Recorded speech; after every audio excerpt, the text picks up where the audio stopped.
Assalamualaikum warahmatullahi wabarakatuh. Perkenalkan kami dari kelompok 10 ingin mempresentasikan warung Ibu Syafi'i.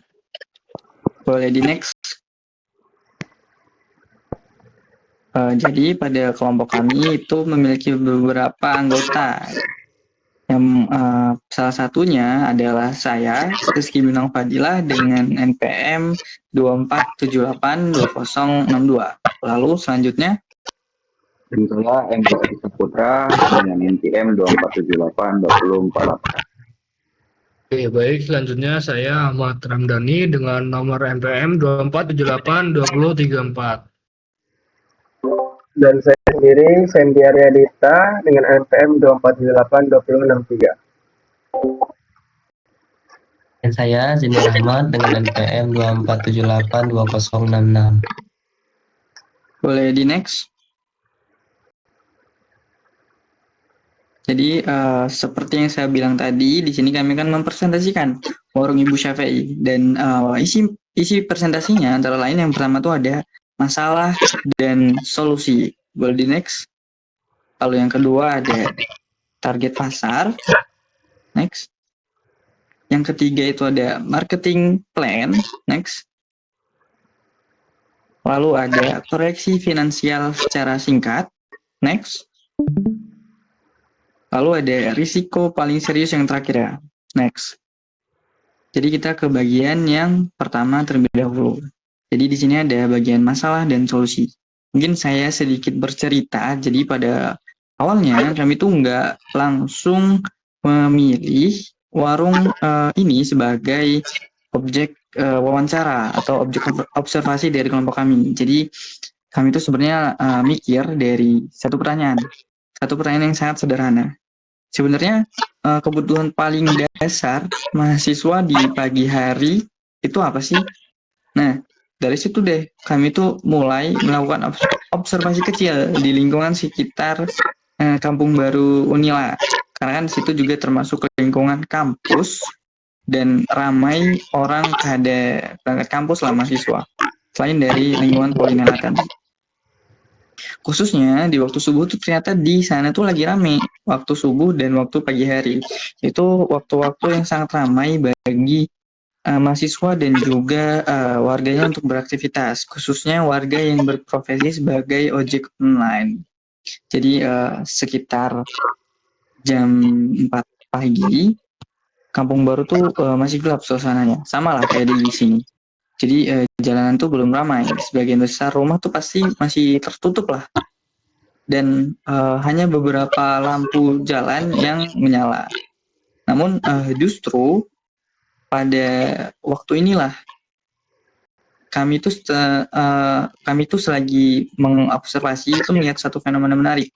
Jadi setelah kami wawancara ke warung Ibu Syafi'i ini, mereka tuh mengatakan, jadi beberapa driver online tuh ojek online tuh sudah mulai lalu lalang atau sudah mulai aktif gitu. Ada yang berhenti sebentar, ada yang sekedar melintas.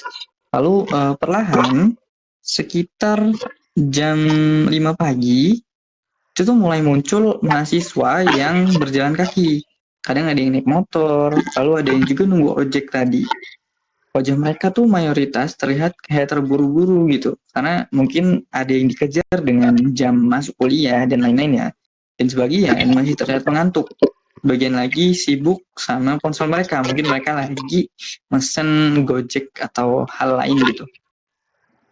Nah, dari pengamatan ini, kami tuh menyimpulkan bahwa aktivitas pagi di sekitar Kampung Baru Unila sebenarnya sudah dimulai sejak sebelum matahari terbit.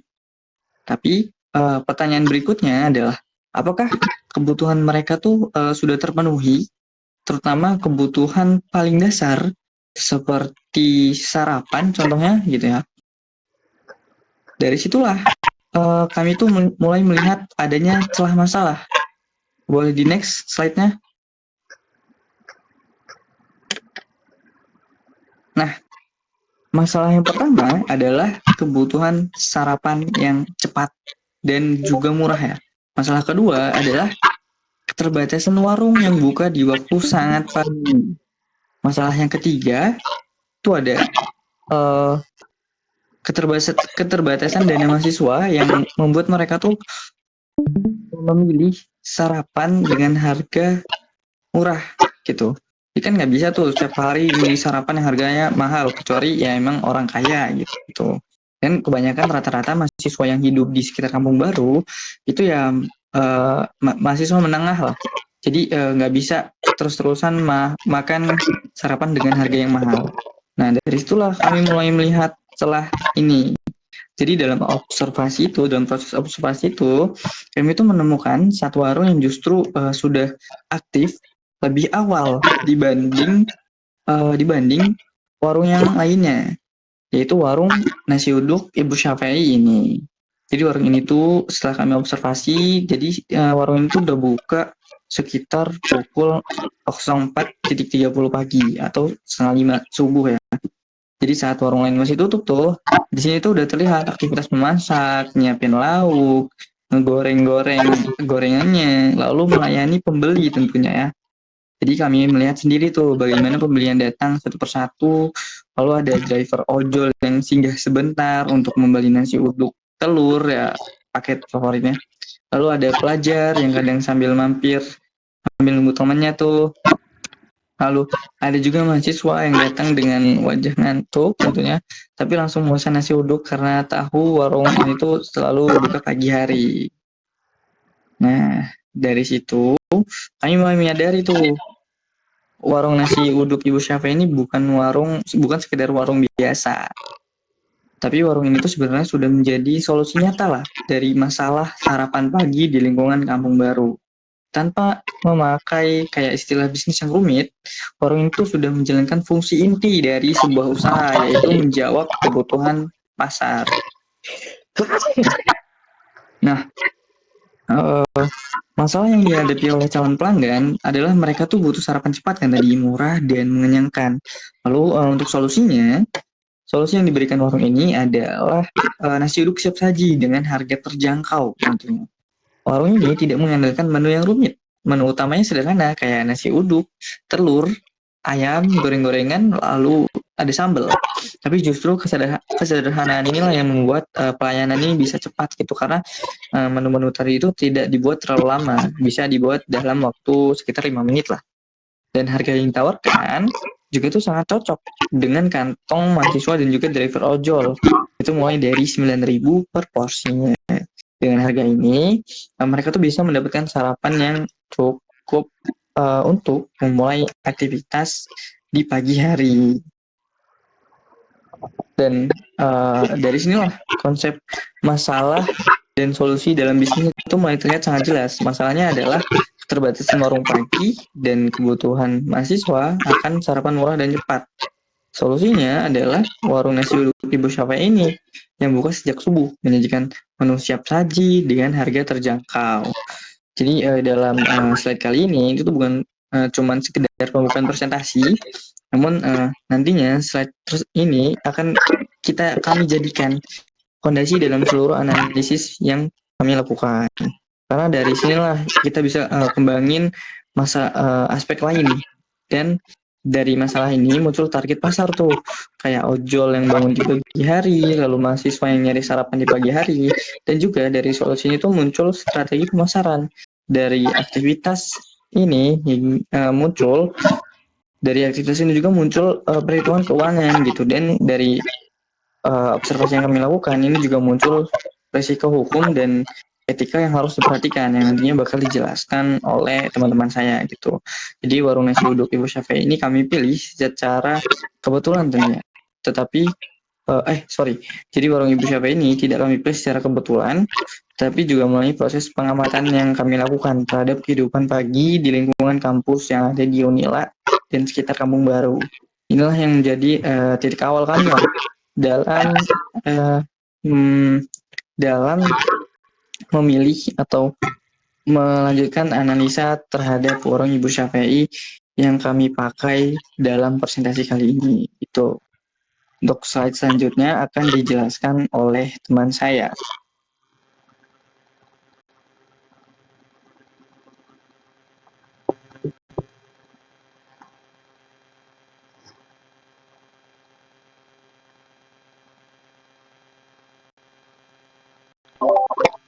Oke, saya akan melanjutkan untuk slide selanjutnya yaitu target pasar awal.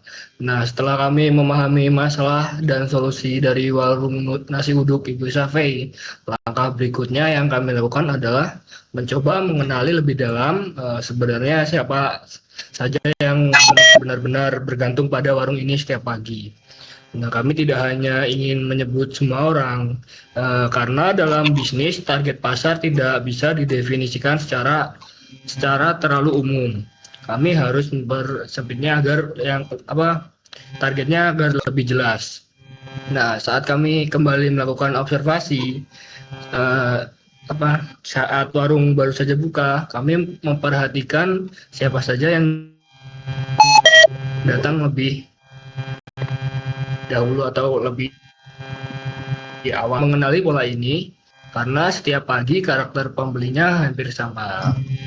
Ya, jadi untuk targetnya yaitu oke. Kelompok pertama yang paling sering datang adalah mahasiswa. Mereka datang dengan ciri khas yang sangat mudah dikenali. Banyak yang masih mengenakan jaket alma mater. Sebagian membawa tas. Nah, sebagian terlihat buru-buru karena harus mengejar kelas pagi. Terus selanjutnya ada yang datang sendiri, ada yang datang berdua atau rombongan. Mereka biasanya langsung memesan menu sederhana dan paling sering yaitu nasi uduk dan telur. Jadi dari sini kami melihat bahwa mahasiswa bukan hanya datang karena lapar, tetapi juga karena waktu mereka sangat terbatas dan kondisi keuangan mereka yang siapa tahu lagi menuntut untuk pilih utama karena beberapa alasan penting. Yang pertama yaitu lokasi warung sangat strategis dan dekat dengan area kampus. Artinya biaya dan waktu tempuh mereka sangat kecil.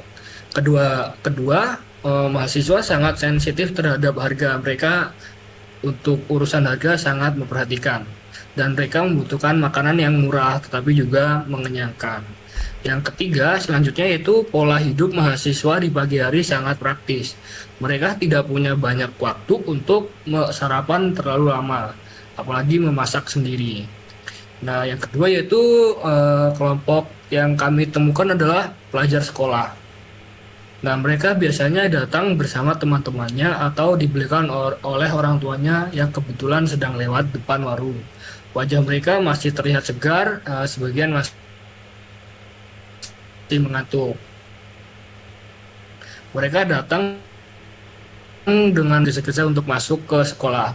Jadi pelajar ini membutuhkan sarapan yang cepat karena kalau terlambat sedikit bisa terkena sanksi di sekolah. Maka dari itu nasi uduk yang sudah siap saji menjadi solusi yang praktis bagi mereka. Yang selanjutnya kelompok ketiga yaitu adalah driver ojek online. Nah, jadi kelompok ini justru mulai datang lebih awal dibandingkan yang kedua tadi yaitu mahasiswa dan pelajar. Karena beberapa driver datang setelah selesai sholat subuh. Jadi driver itu butuh sarapan pagi untuk melanjutkan aktivitasnya ya. Dan ada juga yang memang sudah keliling mencari ojek sejak jam 4 pagi ya. Jadi dari malam sampai pagi gitu. Mereka membutuhkan asupan yang energi buat mulai kerja lagi. Nah, bagi driver ojol, nasi uduk dengan harga 9.000 itu bukan hanya makanan, tapi juga sumber tenaga untuk jadi bagi driver ojol fakta harga sangat penting karena penghasilan mereka tidak selalu tetap. Jadi hari ini bisa ramai, besok sepi atau bahkan nggak ada orderan sama sekali. Maka mereka memilih makanan yang murah dan juga mengenyangkan. Nah, untuk selanjutnya kelompok yang keempat yaitu warga sekitaran Kampung Baru. Mereka ini biasanya adalah pelanggan lama, ada yang membeli untuk dirinya sendiri dan ada juga yang membeli untuk anggota keluarganya di rumah. Mereka sudah terbiasa dengan rasa masakan warung ini, jadi mereka kayak udah suka lah. Hubungan antar penjual dan pelanggan juga sudah terbentuk cukup lama dan ada yang saling sapa dan juga yang saling mengenal lama. Nah, dari pasar warung Warung ini adalah bukanlah pasar yang luas dan acak, tetapi pasar yang sangat spesifik. Mereka semua memiliki satu kesamaan yang sangat kuat, yaitu eh, mereka aktif di pagi hari dan membutuhkan sarapan cepat dan sangat mempertimbangkan harga. Dan alasan lain mengapa mereka menjadi target utama adalah karena kebutuhan mereka bersifat rutin. Mahasiswa harus kuliah setiap hari, pelajar harus sekolah setiap hari, dan driver ojol bekerja hampir setiap hari. Artinya kebutuhan akan sarapan juga muncul di setiap hari itu juga. Dan ini sangat berbeda dengan bisnis yang pembelinya hanya datang sekali. Dari sini kami mulai memahami bahwa warung nasi uduk Ibu Safe ini sebenarnya bukan sekedar menjual nasi uduk. Warung ini juga menjual konsistensi. Ya, jadi warung ini hadir setiap pagi di waktu yang sama dengan rasa relatif yang sama dan harga yang relatif stabil. Konsistenitas ini yang membuat mahasiswa, pelajar, ojol dan warga sekitar merasa bergantung. Target pasar ini juga menjelaskan mengapa strategi pemasaran warung ini tidak terlalu kompleks. Mereka tidak perlu membidik pasar luar kota dan tidak perlu membidik semua kalangan. Mereka hanya cukup fokus melayani 4 segmen ini dengan baik dan bisnis sudah bisa berjalan lancar dan pemasukan yang relatif stabil. Jadi pada slide kedua ini menunjukkan bahwa target pasar Ibu Safei ini sangat jelas ya dan sangat nyata, yaitu ada yang pertama mahasiswa, terus pelajar, ojol dan juga warga sekitar.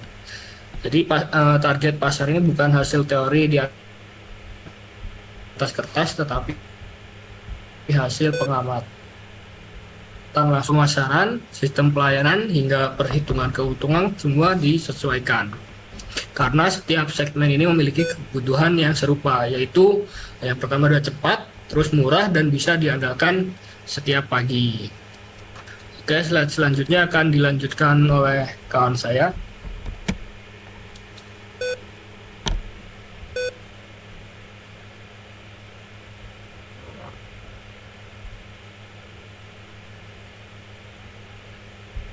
Oke, baik. Di sini saya akan melanjutkan yaitu marketing plan ya. Nah, jadi coba kita boleh next.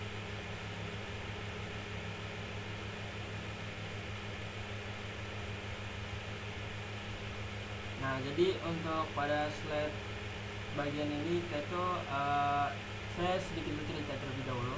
Nah, untuk bagian sebenarnya warung ini, aduh, ente cok, ulang anjir. Tang.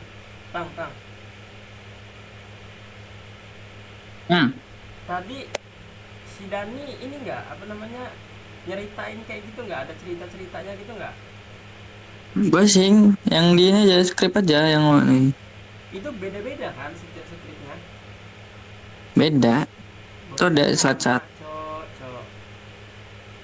beda lanjut. Lo ini marketing plan awal tuh kayak pada saat ini kami ingin menceritakan bagaimana warung ini tuh dikenal dan didatangi pelanggan setiap hari itu. Iya, gue kira tadi sama. Gue udah baca di punya gua. Kata gue, loh kok sama kayak punya lo tadi, kata gue. Itu tuh yang marketing plan awal.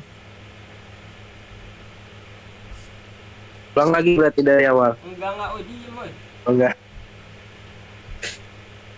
Ada. Oke, jadi kita lanjut saja ke pada bagian marketing plan ya. Nah, pada slide ini kita itu biasanya kayak sedikit cerita dulu aja lah ya. Sebenarnya warung nasi uduk Ibu Sake ini dikenal dan terus didatangi pelanggan setiap hari tanpa menggunakan iklan besar. Nah, tanpa media sosial yang aktif dan tanpa endorse. Nah, semua ini berjalan secara alami dari kebiasaan sehari-hari. Awalnya kami mengira bahwa semua usaha sekarang itu harus bergantung pada media sosial seperti Instagram, TikTok, atau promosi di sebuah digital. Tapi setelah kami turun langsung melihat bagaimana warung ini berjalan, kami sadar bahwa ada strategi pemasaran yang jauh lebih sederhana, yaitu strategi yang benar-benar hidup di dunia nyata. Nah, strategi pemasaran pertama adalah beli langsung di warung ini. Terdengar sangat sederhana, tapi justru disitulah kekuatannya. Dari lokasi warung Ibu Syafei itu berada di jalur yang sering dilewati mahasiswa. Nah, kayak pelajar dan driver ojol itu setiap pagi orang-orang juga lewat di depan warung Ibu Syafei ini. Nah, mereka melihat aktivitas yang menarik lah ya, memasak gitu kan. Ada juga pelanggan yang sedang antri melihat gorengan yang masih panas dan mencium aroma-aroma yang masih sedap lah ya. Lalu tanpa perlu papan iklan yang besar segede apalah ya gitu. Jadi itu hanya sendiri sudah menjadi promosi visual alami. Jadi penglihatan kita sendiri lah ya. Nah, kami juga di sini melihat sendiri bagaimana ada pelanggan yang awalnya hanya lewat, lalu berhenti karena melihat keramaian. Dari situ dia membeli, besoknya dia datang lagi, lalu minggu depannya dia membawa temannya. Proses ini juga biasanya berulang-ulang tanpa direncanakan secara formal, tapi justru sangat kuat dampaknya. Nah, untuk strategi kedua itu biasanya dari informasi mulut ke mulut. Nah, ini biasanya untuk pemasaran yang seperti ini itu paling tua ya, udah lama lah gitu kan. Nah, kalau kayak gini tuh sampai sekarang juga masih lah ya efektif. Nah, terutama juga untuk usaha kecil seperti warung makan ini. Nah, dari hasil wawancara kami itu mengetahui bahwa banyak pelanggan mengetahui warung ini bukan dari internet, tetapi dari teman mereka sendiri atau dari lalu lalang ya yang lewat. Nah, ada juga mahasiswa yang pertama dikasih tahu oleh temannya. Ada driver ojol yang tahu karena melihat temannya sering makan di situ. Ada pelajar yang tahu karena diajak kakaknya. Polanya selalu sama. Satu orang mencoba, kalau merasa cocok dia itu cerita ke orang lain tanpa brosur nih, tanpa poster, tanpa iklan gitu kan, langsung kayak yang ngomong ini makan di sini juga enak nih gitu kan, datang gitu kan rame-rame. Nah, dari sini juga kepercayaan orang itu mulai termasuk jadi promosi juga ya kalau dari mulut ke mulut itu. Nah, justru lebih kuat dibanding iklan karena rekomendasi yang seperti itu datang dari orang yang mereka kenal langsung. Ketika seorang mahasiswa mengatakan ke temannya kalau di situ ada nasi uduk yang enak, murah, itu bukanya dari subuh gitu kan. Nah, maka dari informasi itu dianggap sebagai iklan, tetapi sebagai saran yang tulus atau yang baik lah gitu. Nah, untuk strategi ketiga adalah WhatsApp ya, untuk pemesanan seperti via getting gitu kan. Nah, itu biasanya untuk yang seperti ini itu sederhana terhadap perkembangan teknologi, tetapi tetap sesuai dengan skala usaha pada warung pemilik. Tidak membuat aplikasi, tidak membuat marketplace makanan, tidak memakai sistem online besar, cukup menggunakan WhatsApp. Maksudnya online besar itu adalah seperti Seafood itu karena dia belum ada ya waktu itu ya saat kami tanya. Nah, jadi selanjutnya adalah pelanggan yang sering datang biasanya itu menyimpan nomor warung. Kalau pagi-pagi mereka sibuk, jadi mereka itu bisa chat dulu nih. Pesanannya sederhana, misalnya Bu pesan nasi uduk nih yang telur ya gitu. Nanti dia datang, jadi tinggal ngambil aja gitu, nggak perlu antri lama, dia langsung datang langsung ambil gitu kan. Nah, ini juga sangat membantu nih, terutamanya untuk pelanggan yang seperti ojol gitu kan. Jadi kalau dia lagi dapat orderan gitu kan, ini saya mau pesen dulu satu, jadi begitu dia datang langsung gitu kan. Nah, kalau kita lihat yang dari tiga strategi ini mungkin sangat sederhana, bahkan bisa dibilang tradisional, tapi justru kekuatannya ada di situ.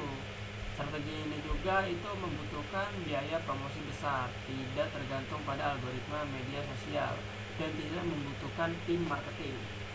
Nah, strategi ini itu bertumpu pada 3 bagian utama, yaitu adalah lokasi, kepercayaan, dan kebiasaan pelanggan. Nah, untuk lokasi itu membuat orang mudah datang, yaitu kepercayaan juga membuat orang itu untuk kembali. Ya, lalu kebiasaan juga itu membuat orang datang tanpa harus diingatkan lagi. Nah, dari sisi mahasiswa, strategi ini itu sangat cocok untuk karakter mereka. Mahasiswa itu cenderung mengikuti rekomendasi teman, karena mereka itu jarang mencari warung nasi uduk lah ya lewat internet. Lalu mereka itu lebih percaya dengan kata temannya gitu ya. Sekali mereka menemukan warung yang enak atau murah dan buka pagi, itu mereka akan menjadikannya langganan. Nah, dari sisi driver ojol juga sama, mereka itu memiliki komunitas sendiri, informasi cepat menyebar antara mereka. Nah, jika satu orang menemukan tempat sarapan yang nyaman dan murah, tempat itu bisa langsung dikenal oleh banyak driver dan waktu singkat. Nah, dari sini kami menyimpulkan bahwa strategi pemasaran dari warung Ibu Syafei ini bukan strategi yang dibuat atas kertas, tetapi strategi tumbuh secara alami dari kebiasaan sosial pelanggan di sekitar kampus. Justru karena strategi ini alami, maka dari itu dia bisa bertahan lebih lama. Nah, strategi ini juga itu memiliki keterbatasan. Jangkauannya tidak luas seperti iklan digital, tetapi kelebihannya adalah loyalitas pelanggan yang tinggi. Orang yang datang bukan karena tertarik iklan, tetapi karena merasa cocok setelah mencoba langsung. Nah, ini yang membuat warung nasi uduk Ibu Syafei ini bisa bertahan sampai sekarang tanpa biaya promosi besar, dan ini juga itu menjadi dasar kenapa dalam progres bisnis itu marketing plan awal masih bertumpu pada pembelian langsung atau promosi dari mulut ke mulut dan pemesanan lewat WhatsApp. Nah, jadi untuk pada bagian ini itu menunjukkan bahwa tidak semua bisnis harus langsung masuk ke dunia digital yang kompleks. Nah, kadang juga untuk di bagian strategi ini itu paling kuat justru datang dari hubungan sederhana antara penjual dan pelanggan di dunia nyata. Oke, selanjutnya akan dilanjutkan kepada teman saya.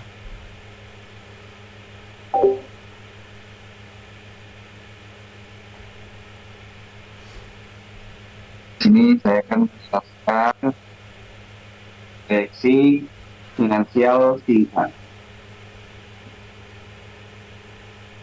Nah, pada slide ini kami mulai masuk ke bagian yang sering dianggap paling sensitif dalam sebuah bisnis, yaitu bagian keuangan. Banyak orang bercerita tentang ide, tentang semangat, tentang visi, tetapi ketika sudah masuk ke angka, di sini sebuah bisnis benar-benar diuji layak dijalankan atau tidak. Dalam menganalisis warung nasi uduk Ibu Syafei ini, kami tidak langsung menggunakan angka yang besar atau tidak realistis. Kami justru memulai dari kebiasaan harian yang benar-benar terjadi di lapangan. Kami mengamati berapa kira-kira porsi yang bisa terjual dalam satu hari. Dari hasil pengamatan, rata-rata penjualan yang cukup aman adalah sekitar 25 porsi per hari. Kalau kita kaitkan dalam satu bulan, maka target penjualan menjadi 750 porsi per bulan.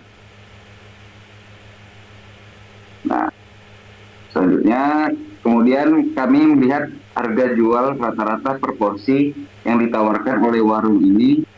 Harga nasi uduk telur adalah 9.000. Harga ini sudah menjadi standar yang diterima oleh mahasiswa, pelajar, dan driver ojol. Harga ini juga tidak terlalu mahal, tapi masih memberikan ruang keuntungan bagi penjual. Selanjutnya, kami masuk ke biaya variabel per porsi. Biaya variabel adalah biaya yang akan selalu berubah tergantung beberapa banyak porsi yang dijual. Untuk satu porsi nasi uduk, kami rincikan sebagai berikut. Beras sekitar 2.000 per porsi, lauk seperti telur dan sambal sekitar 2.000 bungkus, dan minyak goreng sekitar 1.000. Jika dijumlahkan, maka total biaya per variabel per porsi adalah 5.000. Dari sini kita bisa lihat bahwa setiap porsi nasi uduk yang dijual dengan harga 9.000 sebenarnya mengandung biaya produksi 5.000. Artinya, sebelum memikirkan biaya tetap seperti gas dan listrik, setiap porsi sudah memberikan selisih sebesar 4.000. Selisih inilah yang nantinya akan digunakan untuk menutup biaya tetap dan menjadi laba. Nah, sekarang kita hitung pendapatan kotor dalam 1 bulan. Jika target penjualan adalah 750 porsi dan harga per porsi adalah 9.000, maka pendapatan kotor per bulan menjadi 6.750. Angka ini adalah uang masuk kotor sebelum dikurangi biaya apapun. Selanjutnya, kita hitung total biaya variabel dalam 1 bulan. Biaya variabel per porsi adalah 5.000. Jika dikalikan 750 porsi, maka total biaya variabel menjadi 3.750 per bulan. Ini adalah uang terpakai untuk membeli bahan baku, minyak, bungkus, dan lauk setiap hari. Setelah itu, kita kurangkan pendapatan kotor dengan biaya variabel. 6.750 dikurangi 3.750. Hasilnya adalah 3.000. Angka ini disebut sebagai laba kotor. Laba kotor artinya keuntungan sebelum dikurangi biaya tetap bulanan. Selanjutnya kita masuk ke biaya tetap. Biaya tetap adalah biaya yang tetap harus dibayar meskipun warung sedang sepi. Dalam kasus warung nasi uduk Ibu Syafi'i, biaya tetap per bulan kami tetapkan sebesar 400.000.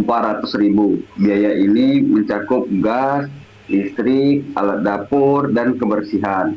Walaupun seharian terjual sedikit porsi, biaya ini tetap harus keluar. Setelah laba kotor 3.000. Next, setelah laba kotor 3.000 dikurangi biaya. Setelah laba kotor 3 juta dikurangi biaya tetap 400.000.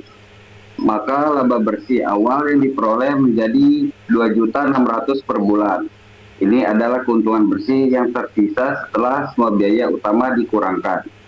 Angka 2.600.000 ini bukan sekedar angka di atas kertas. Angka ini menunjukkan bahwa warung kecil dengan skala mikro pun tetap bisa menghasilkan keuntungan yang stabil jika dikelola secara konsisten dan memiliki pasar yang jelas. Selanjutnya kami menghitung break even point atau titik impas. Titik impas adalah kondisi di mana jumlah penjualan cukup untuk menutup semua biaya sehingga tidak rugi dan belum untung. Rumus yang kami pakai adalah biaya tetap dibagi dengan selisih antara harga jual dan biaya variabel. Biaya tetap 400 dibagi dengan 4.000. Hasilnya adalah 100 porsi per bulan. Artinya sangat sederhana, warung ini hanya perlu menjual minimal per bulan atau sekitar 4 porsi per hari agar tidak mengalami kerugian. Di atas angka itu, semua penjualan akan mulai menghasilkan keuntungan. Jika kita bandingkan dengan target penjualan 750 porsi per bulan, maka posisi warung ini sangat jauh di atas titik impas. Ini menunjukkan bahwa secara perhitungan dasar, warung nasi uduk Ibu Syafei adalah usaha yang cukup aman secara finansial. Nah, dari slide ini kami ingin menunjukkan bahwa bisnis kecil bukan berarti bisnis tanpa perhitungan. Justru bisnis kecil harus lebih teliti dalam mencatat pemasukan dan pengeluaran. Karena kesalahan kecil bisa langsung terasa dampaknya. Slide ini juga mengajarkan bahwa laba bukan hanya soal uang yang masuk, tapi tentang bagaimana dia dikelola dengan baik. Jika suatu hari harga bahan naik, sementara harga jual tetap, maka selisih keuntungan akan semakin kecil. Disinilah pentingnya memantau biaya dan melakukan penyesuaian bila diperlukan. Dengan proyeksi finansial ini, kami bisa menyimpulkan bahwa warung nasi Ibu Syafei tidak hanya kuat di sisi kebutuhan pasar, tetapi juga sehat di sisi keuangan. Ini menjadi dasar yang sangat penting sebelum bisnis ini dibawa ke tahap pengembangan yang lebih besar. Selanjutnya akan dilanjutkan teman saya.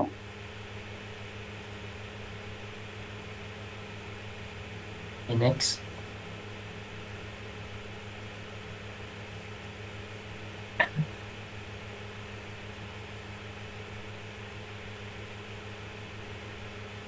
Oke. Ada bagian slide terakhir ini. Di sini kita akan berbicara atau berdiskusi tentang keuntungan. Maksudnya kita tidak lagi berbicara tentang keuntungan penjualan ataupun jumlah porsi yang laku. Jadi pada bagian ini, di sini kita akan membahas sesuatu yang sering dianggap sepele oleh usaha kecil, tetapi sebenarnya sangat menentukan keberlangsungan bisnis dalam jangka yang panjang, yaitu resiko legal dan etika atau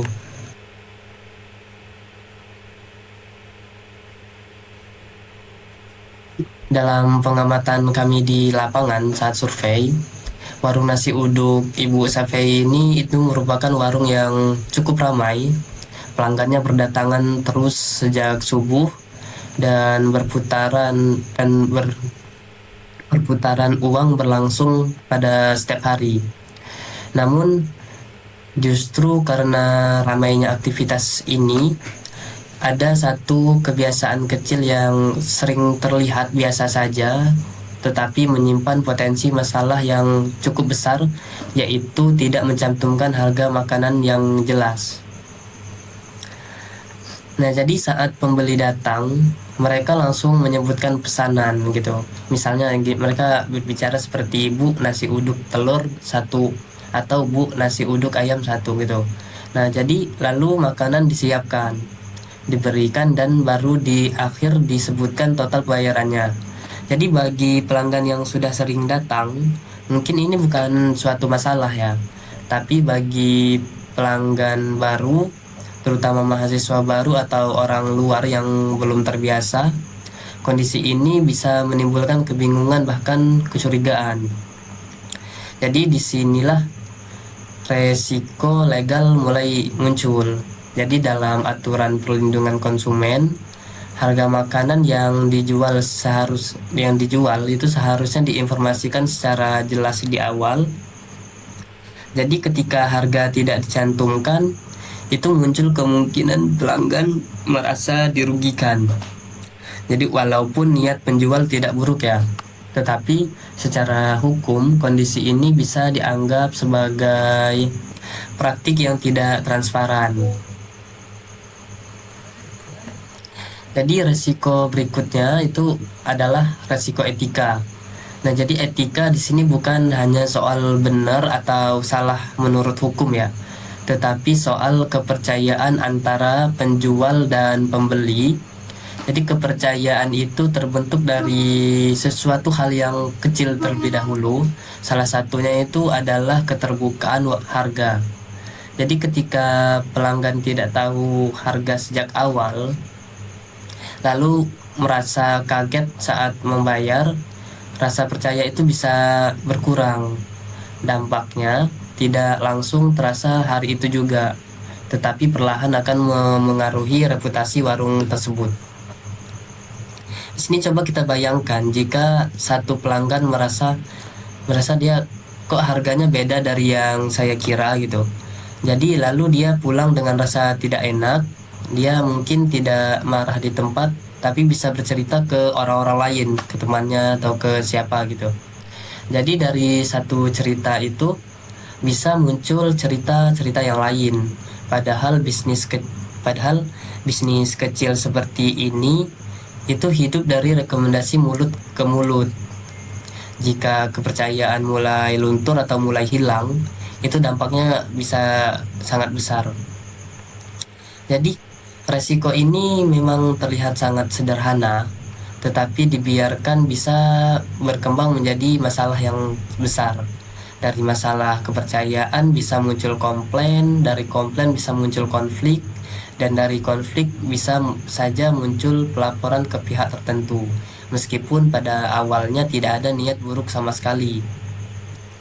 Jadi karena itu, langkah mitigasi menjadi sangat penting.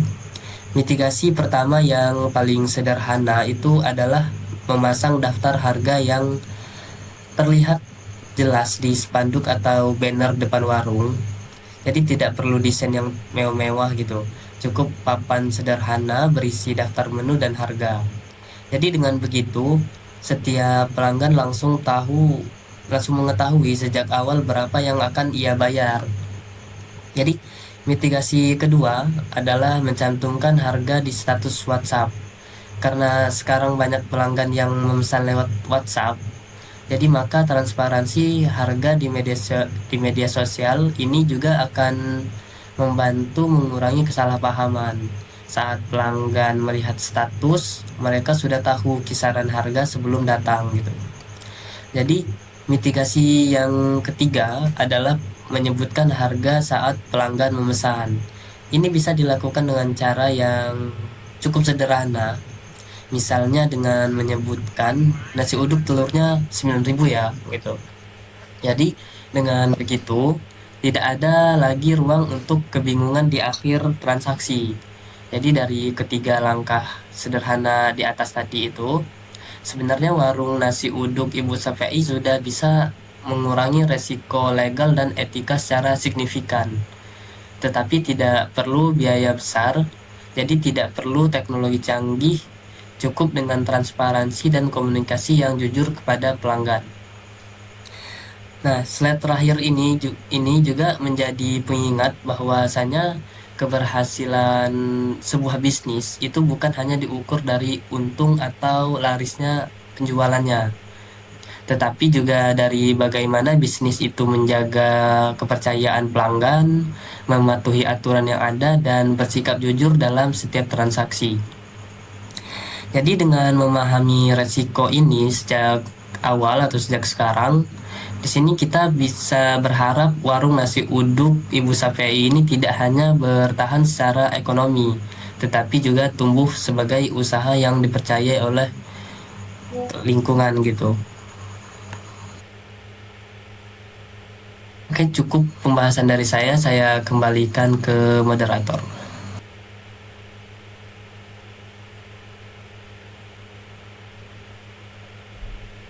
Cek apakah suara saya terdengar. Halo? Ya, terdengar ya? Dengar. Dengar. Jadi pada sesi berikutnya kita bakal masuk sesi tanya jawab.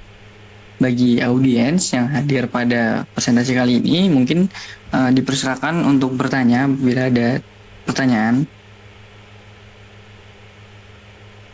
Izin, suara saya terdengar. Dengar.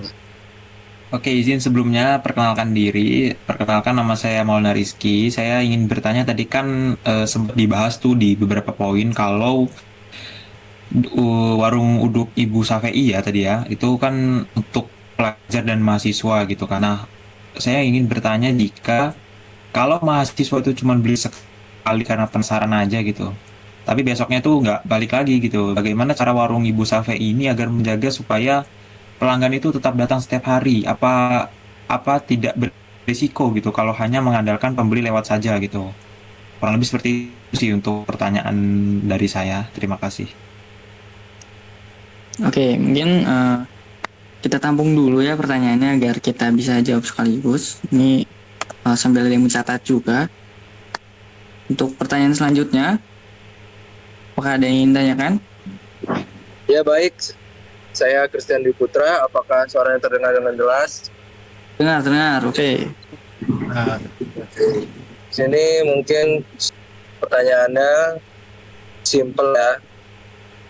Kalau suatu hari ada pelanggan sakit setelah makan di warung ini, siapa yang bertanggung jawab dan apa langkah konkret yang akan dilakukan? Apakah sudah ada SOP yang jelas atau belum? Mungkin itu.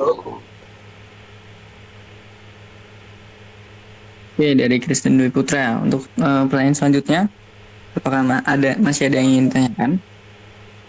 Saya ingin bertanya 2 kali, boleh kali ya? Boleh. Silakan. Untuk pertanyaan saya yang kedua ini sebenarnya agak-agak kritis sih gitu. Kalau misalkan mahasiswa langganannya itu udah lulus gitu ya, atau pindah lah ibaratnya kampusnya sudah pindah gitu. Apakah bisnis warung Ibu Safe ini akan bertahan gitu? Kalau dia hanya bergantung pada posisi di kampus gitu, karena kan dia istilahnya tuh stay di situ ya. Dia nggak ngider, dia hanya bergantung pada orang yang lewat, mahasiswa, tukang ojek online dari subuh gitu kan. Nah, kira-kira bagaimana tuh? Apakah warung ini akan terus bergantung pada mahasiswa yang stay gitu? Kurang lebih seperti itu. Terima kasih. Oke, baik. Untuk pertanyaan selanjutnya, apakah masih ada pertanyaan? Kalau sudah tidak ada, akan kami langsung diskusikan lalu kami jawab ya. Ya, sepertinya tidak ada pertanyaan lagi. Mungkin kita langsung lanjut ke pertanyaan yang pertama. Jadi di sini dari saudara Maul tuh bertanya, jadi kurang lebih kalau mahasiswa beli cuma sekali karena penasaran, tapi besoknya nggak balik lagi, gimana tuh cara warungnya supaya menjaga pelanggannya gitu, supaya pelanggan tersebut nggak datang hanya sekali. Apakah nggak beresiko kalau hanya mengandalkan pembeli lot saja? Lebih pertanyaan seperti itu ya. Mungkin dari teman-teman ada yang ingin menjawab? izin menjawab. Nah, jadi inti pertanyaannya gimana sih kalau mahasiswa tuh cuma beli sekali lalu nggak beli lagi ya? Jadi emang saat ini warung nasi uduk Ibu Safi ini memang masih sangat mengandalkan pembeli yang datang langsung. Nah, kami menyadari bahwa repeat order masih terjadi secara alami karena lokasi sangat dekat dengan kampus dan juga bukanya sangat pagi ya. Jadi banyak mahasiswa dan ojol yang datang karena sudah terbiasa. Namun memang belum ada sistem khusus untuk menjaga agar pelanggan tetap datang secara konsisten setiap hari. Untuk sekarang kekuatan pagi yang rutin. Nah, untuk rencana kami untuk perbaikan setelah mendapatkan pertanyaan ini yaitu kami menyadari bahwa ketergantungan pada kebiasaan pelanggan saja masih beresiko ke depannya. Jadi untuk kedepannya kami berencana untuk menggunakan WhatsApp sebagai alat follow up pelanggan tetap dan membuat sistem pesanan langsung sederhana untuk pelanggan yang berangkat pagi setiap hari. Dan kami juga rencana untuk memberikan bonus kecil seperti tambahan gorengan setelah pembelian kelipatan tertentu. Dengan cara ini kami harapkan repeat order tidak hanya bergantung pada lokasi, tetapi juga melalui hubungan jangka panjang dengan pelanggan. Jadi itu saja cukup kurang lebihnya. Bagaimana Saudara Maul? Saya cukup pas gitu untuk jawabannya. Cuman saya ingin menambahkan sedikit, mungkin tadi sempat disinggung untuk bonus gorengan gitu ya. Kalau bisa sih, mungkin sistemnya kayak air isi ulang minuman galon gitu ya. Jadi kayak ada voucher, kayak berapa kali beli atau ada 10 beli gratis satu mungkin ya. Mungkin seperti itu. Terima kasih. Oke, nanti gorengannya gratis tempe selalu. Oke, untuk pertanyaan selanjutnya dari Saudara Putra tadi ya. Pertanyaan itu tentang keamanan kesehatan makanannya ya. Jadi kalau suatu hari ada pelanggan yang sakit, habis makan di warung ini, siapa yang bakal tanggung jawab? Apakah ada langkah-langkah yang bakal dilakukan setelah itu? Dan apakah udah ada standar kebersihan yang jelas untuk pertanyaan ini sendiri? Mungkin ada yang ingin jawab dari teman-teman yang presentasi? Baik, izin menjawab pertanyaan dari Christian Dwi Putra. Tadi pertanyaannya kurang lebih mengenai tentang kesehatan dan keselamatan pelanggan ya. Oke, jadi perlu diketahui terlebih dahulu ya. Jadi saat ini nih warung tersebut tuh masih dikelola secara keluarga dan belum memiliki SOP tertulis tentang keamanan pangan. Jadi kebersihannya itu masih dijaga berdasarkan kebiasaan sehari-hari seperti mencuci bahan-bahannya, memasak di pagi hari, dan tidak menyimpan makanan terlalu lama. Jadi namun kami menyadari bahwa ini belum cukup kuat jika terjadi masalah yang cukup serius. Jadi rencana perbaikan setelah pendapatan pertanyaan ini, kami menyadari bahwasanya keamanan makanan adalah risiko yang cukup besar. Maka rencana perbaikan kami itu meliputi yang pertama itu membuat SOP sederhana kebersihan seperti standar mencuci bahan, batas waktu makanan disimpan, dan kebersihan alat masak. Jadi semua bahan dimasak dalam kondisi segar setiap harinya tanpa menyimpan sisa untuk hari berikutnya.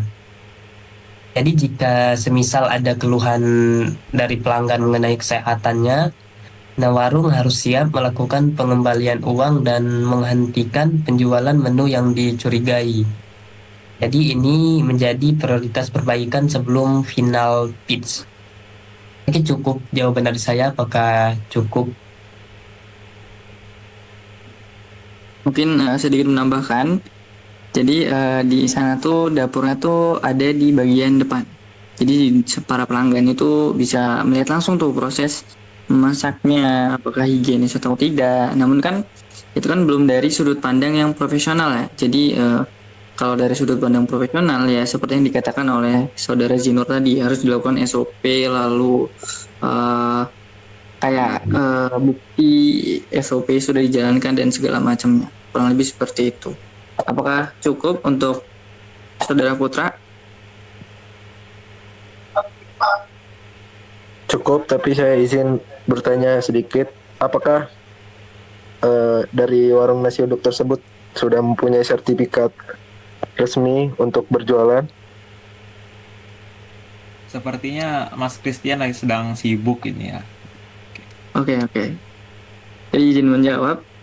Kalau untuk sertifikat sendiri itu kurang lebih udah ada ya. Kemarin kami wawancara ke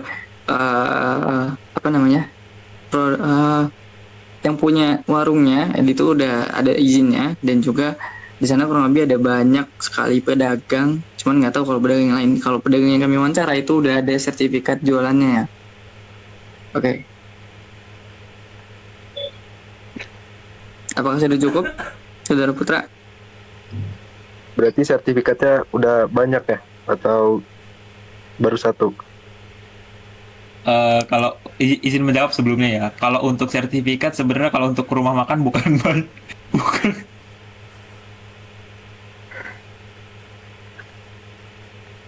Oke, berarti nggak perlu banget ya? Izin menjawab. Iya, Sebenarnya kalau untuk sertifikat tukang nasi uduk itu bukan mahasiswa yang harus lomba.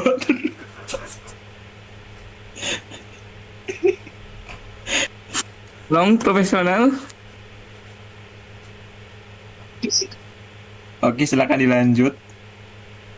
Oke, apakah sudah cukup untuk saudara Putra? Sudah cukup. Oke. Terima kasih jawabannya. Siap. Untuk pertanyaan selanjutnya dari saudara mau lagi ya. Jadi kalau ada mahasiswa yang udah lulus, pelanggan tetap yang udah lulus tuh kan bakal pindah tuh. apakah bisnis ini masih bisa bertahan? Apakah warung ini nggak terlalu bergantung pada kondisi kampus mahasiswanya? Itu bagaimana ya? Terus mungkin ini ada yang ingin menjawab dari kawan-kawan yang presentasi. Di sini saya akan menjawab dari pertanyaan dari Maul ya. Nah, di sini dia bertanya gimana kalau nanti mahasiswa atau pelanggan sudah lulus atau pindah. Nah, warung nasi uduk Syape ini memang sangat kuat di pasar mahasiswa dan ojol. Namun selain mahasiswa, masih ada pelanggan dari warga sekitar, kampung baru, dan pelajar sekolah. Saat ini, bisnis masih sangat bergantung pada lingkungan kampus. Tapi belum sepenuhnya tergantung hanya pada mahasiswa saja. Rencana perbaikan setelah mendapat pertanyaan ini, agar bisnis tidak hanya bergantung pada mahasiswa, kami berencana memperkuat pelanggan dari warga sekitar dengan layanan pesan lewat WhatsApp, menyediakan layanan pesanan untuk acara kecil seperti arisan atau kumpul keluarga, dan menguatkan citra warung sebagai warung sarapan umum, bukan hanya warung mahasiswa. Dengan cara ini, ketika siklus mahasiswa berubah, warung tetap memiliki pasar dari warga lokal. Ya, mungkin bisa aja bisa saya jawab. Oke, terima kasih Mas Rizky Saputra. Cuman saya ingin menambahkan sedikit untuk jawaban tadi. Apakah sudah ada langkah pergerakan untuk dari teman-teman sendiri mendaftarkan warung nasi uduk Bu Safei ke mitra seperti Gojek untuk di GoFood atau di GrabFood gitu seperti itu? Apakah sudah ada langkah untuk Mas Rizky sendiri? Mungkin saya izin yang menjawab ya. Jadi waktu kami wawancara ke tempat nasi uduknya, jadi nasi uduknya bilang belum didaftarkan, namun rencana itu masuk ke rencana kedepannya. Jadi kedepannya nasi uduk ini tuh akan bermitra dengan GoFood, lalu GrabFood, ShopeeFood, dan platform makanan-makanan online lainnya, sehingga bisa terkoneksi ke seluruh tempat gitu. Tuh, Seperti itu. cukup. Terima kasih. Boleh di next. Nah, sepertinya kita sudah sampai di penghujung acara. Jadi, mungkin cukup sekian